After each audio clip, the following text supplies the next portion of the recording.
మన సంగతికి వస్తే, సామాన్య విశ్వాసుల దగ్గరికి వస్తే మనం వాక్యం చదవడం మానేశాం. మనం యూట్యూబ్లో చదవడము, ఫేస్బుక్ గోడ మీద చదవడము, లేకపోతే వాట్సాప్ స్టేటస్ మీద చదవడము, ఆటో వెనక చదవడము, ఇది ఎక్కువైంది తప్ప చాలామంది 31వ తారీఖు అదేదో చిన్న స్లిప్లో తీసుకుంటారు కదా, ఏంటది వాగ్దానాలు, అది ఇందులోదే, 26 పుస్తకాల్లోదే. దాన్ని చదువుకుంటారు 10 సార్లు, కానీ వాక్యం చదవరు.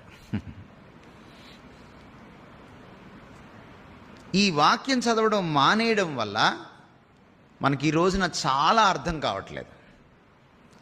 మీకు ప్రభు అర్థం కావాలంటే వాక్యం చదవాలి. మీకు మీరెవరో తెలియాలంటే వాక్యం చదవాలి. మీకు వైవాహిక జీవితం ఎలా ఉండాలో తెలియాలంటే వాక్యం చదవాలి. మీరు పిల్లల్ని ఎలా పెంచాలో తెలియాలంటే వాక్యం చదవాలి. మీరు పిల్లల్ని ఏమి చదివించాలి, ఏమి చదివించకూడదు, లోకంలో వాళ్ళు ఎలా బ్రతకాలి మీరు తెలుసుకోవాలంటే వాక్యం చదవాలి. మీరు ఉద్యోగం ఎలా చేయాలో తెలుసుకోవాలంటే వాక్యం చదవాలి. మీరు పక్కింటలతో ఎలా ఉండాలో తెలుసుకోవాలంటే వాక్యం చదవాలి. మీరు ప్రభుత్వానికి ఎలా లోబడాలో తెలుసుకోవాలంటే వాక్యం చదవాలి. మీరు పన్నులు ఎలా కట్టాలో తెలుసుకోవాలంటే వాక్యం చదవాలి. ప్రతిదానికి వాక్యం చదవాలి. Bible addresses every nook and cranny of the life, Christian life.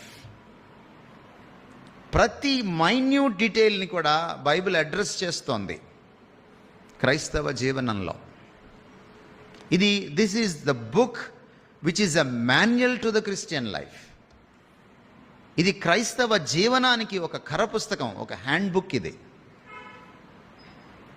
మనం అనుకుంటున్నాం ఇది సండేకి పరిమితం అనుకుంటున్నాం మనం. నో. ఎప్పుడైనా ఇంట్లో ప్రార్థన పెట్టుకున్నప్పుడు పరిమితం అనుకుంటున్నాం మనం. నో.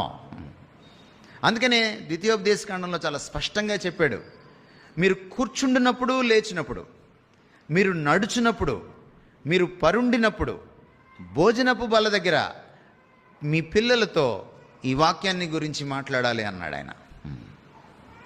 24/7, 24 గంటలు 7 వారాలు మీరు ఈ వాక్యపు ధ్యాసలో బ్రతకాలి అని అన్నాడు. మీరు మీ గోడలపైన రాసుకోవాలి, గుమ్మాలపైన రాసుకోవాలి అని అన్నాడు. నుదుట బాసికములుగా పెట్టుకోవాలి అన్నాడు. బాసికం అంటే తెలుసా మీకు? ఎవరైతే దేవుని వాక్యాన్ని ప్రతిదినము చదవరో, అర్థం చేసుకోరో, అవలోకనం చేసుకోరో, జీర్ణించుకోరో, దాన్ని ఆచరణీయం చేసుకోరో, వారికి క్రైస్తవులుగా బ్రతకడానికి వీలుపడని పని. వాళ్ళకి ఉద్యోగం ఏనాటికి రాదు, ఏనాటికి రాదు. ప్రభు చాలా స్పష్టంగా చెప్పాడు, మనుషుడు రొట్టె వలన మాత్రము జీవించడు, దేవుని నోటి నుంచి వచ్చి ప్రతి మాట వలన జీవిస్తాడు. ఉద్యమం ఎలా వస్తుంది? జీవం ఎలా వస్తుంది? క్రీస్తులో బ్రతుకు ఎలా నిలబడుతుంది? దేవుని నోటి నుంచి వచ్చి ప్రతి మాట వలన నిలబడుతుంది. ఊరికే వల్లి వేసుకోవడం కాదు మాటల్ని. ఈ వల్లి వేసుకున్న మాటలు మనం మనన చేసుకోవాలి. వాటి అంతరార్థాన్ని, పరమార్థాన్ని లోతుగా ఆలోచించి గ్రహించాలి. దాన్ని గుండెల్లో దాచుకోవాలి, నరనరాల్లో జీర్ణించుకోవాలి, దాన్ని క్రియాశీలకంగా ఆచరణీయం చేసుకోవాలి.